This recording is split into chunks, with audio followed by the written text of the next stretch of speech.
राधे राधे, जय श्री कृष्णा। आप सभी को मेरे इस YouTube चैनल पर हार्दिक स्वागत है, अभिनंदन है। प्यारे बच्चों, आज मैं आपको गृह व्यवस्था के उत्प्रेरक तत्व कौन कौन से हैं इस पर प्रकाश डालूंगी। गृह व्यवस्था, जिसको आप अंग्रेजी में होम मैनेजमेंट बोलते हो, गृह प्रबंध हिंदी में बोल सकते हैं, गृह व्यवस्था बोल सकते हैं। तो इसके उत्प्रेरक तत्व कौन से हैं, मोटिवेटिंग एलिमेंट्स कौन सा है, मोटिवेटिंग फैक्टर कौन सा है, ये आपको जानना ज़रूरी है। और जो बच्चे फर्स्ट ईयर के हैं, अभी जोधपुर यूनिवर्सिटी के हैं, उनके सिलेबस में भी ये महत्वपूर्ण है, सिलेबस के अंदर का चीज़ है। और जो बच्चे कॉम्पिटिटिव टेस्ट दे रहे हैं, उनके लिए तो अति आवश्यक है। तो आज मैं आपको गृह व्यवस्था के उत्प्रेरक तत्व के बारे में बताऊंगी।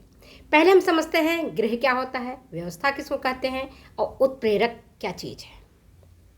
तो गृह के बारे में और व्यवस्था के बारे में मैंने आपको विस्तार से बताया हुआ है, उस पर आपको चर्चा नहीं करेंगे।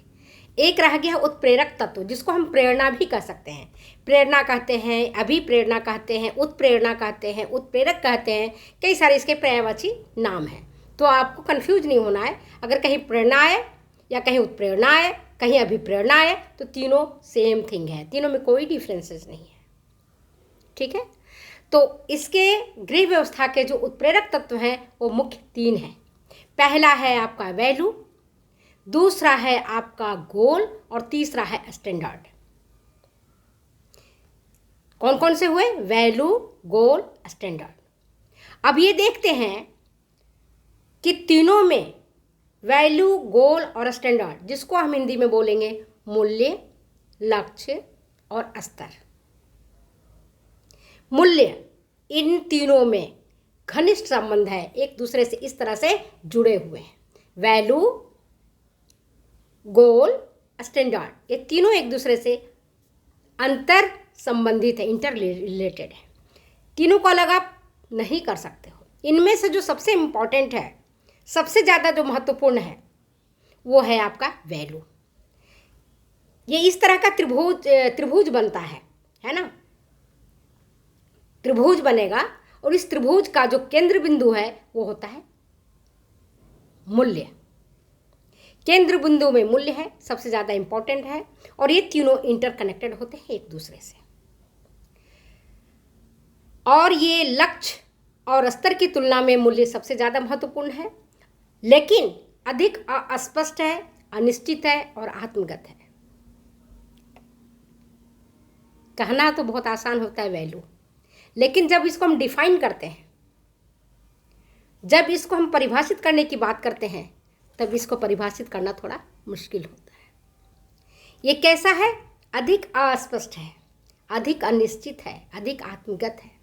इसके बावजूद ये ज़्यादा महत्वपूर्ण है।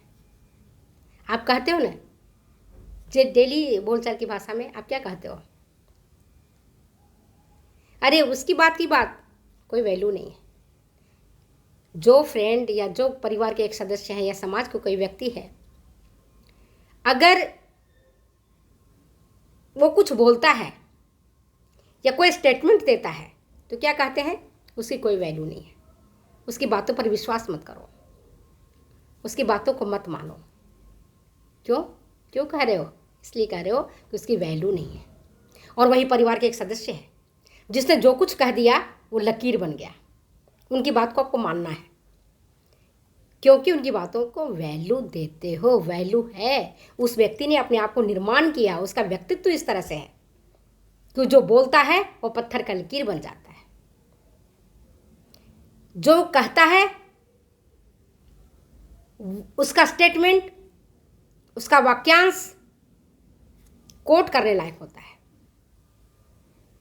अब जैसे कोई व्यक्ति चोर है, उचक्का है, लुच्चा है, अगर कुछ बहुत अच्छी बात बताता है, सही बात बताता है, बिल्कुल न्यूज अच्छा देता है,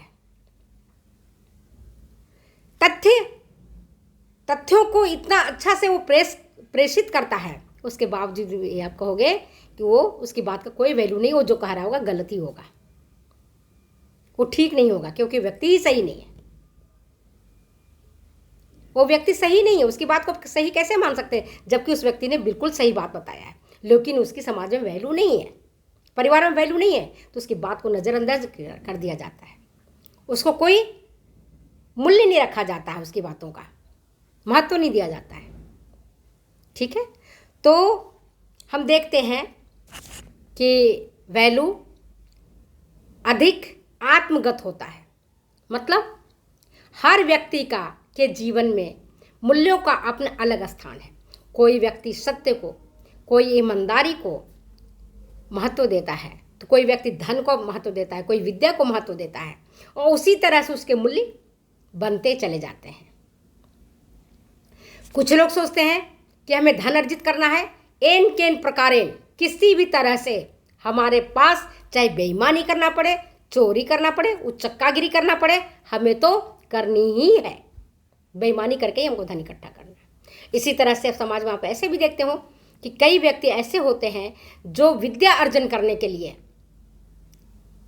धन को महत्व नहीं देते, वो विद्या अर्जन करने के लिए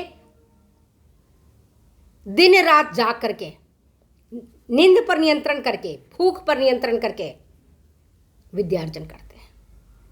तो उनके लाइफ में ज्ञान का, कौशल का महत्व अधिक होता है, बुद्धिमानी का अधिक महत्व होता है। तो ये क्या है और डेवलप कैसे होता है, इसका निर्माण कैसे होता है, तो निर्माण में इसका रुचियों और इच्छाओं, वैल्यू का निर्माण रुचि और आपकी क्या डिजायर है, आप क्या चाहते हो, इस पर आपका मूल्य निर्माण होता है।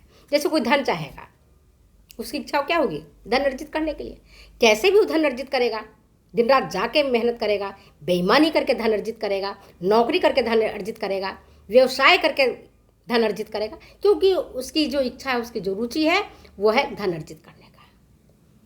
ठीक है, तो रुचि और इच्छाओं से इसका जन्म होता है। और दूसरा, समाज में जो मान्यता हमको दी है, उस मान्यता से हमारा मूल्यों का निर्माण होता है, उसे ही हम अपनाते हैं। जैसे अभी एग्जाम्पल बता रही हूँ, अभी श्राद्ध पक्ष चल रहा है, तो हम क्या मानते हैं कि हमारे पूर्वज जिनकी डेथ बहुत पहले हो गई है, दादा है, परदादा है, दादी है, परदादी है, नाना है, परनाना है, वो सब पितृलोक में पहुँचे हुए हैं, और वो लोग फिर धरती पर, इस पृथ्वी पर 16 दिन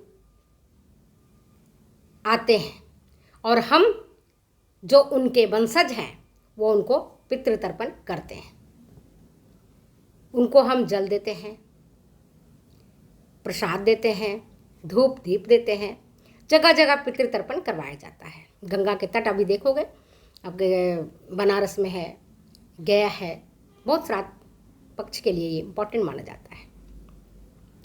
तो इनको हम क्या देखते हैं कि ये बहुत ही इम्पोर्टेंट होता है श्राद्ध पक्ष के लिए।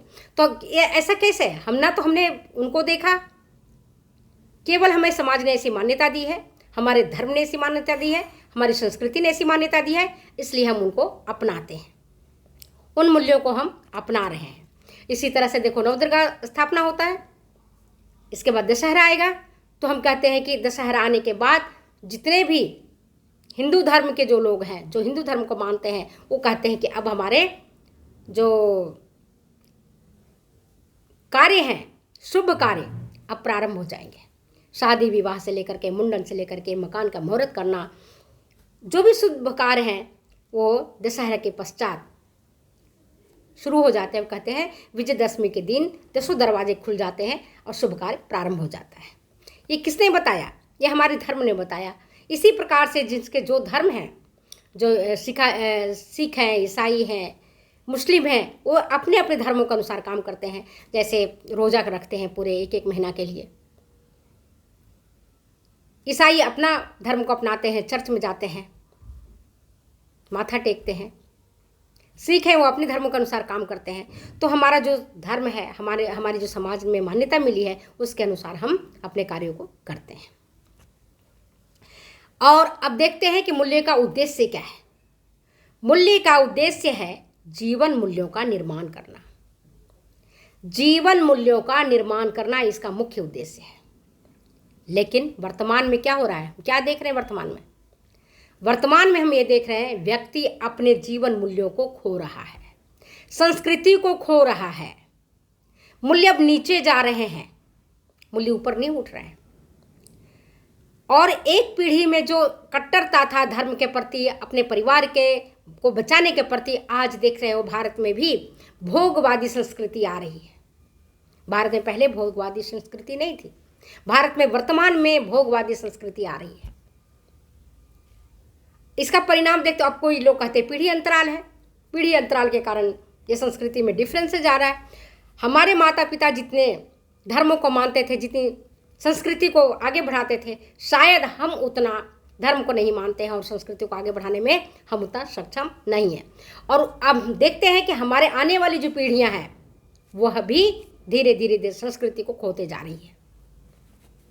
धर्म के प्रति उनकी निष्ठा और आस्था कम होते जा रही है, कारण जो भी रहा हो। तो इसका उद्देश्य है जीवन मूल्यों का निर्माण करना, जिससे कि व्यक्ति अपने जीवन में कुछ अच्छा काम करे। अगर हम इसका परिभाषा देखते हैं, क्या है परिभाषा मूल्यों का?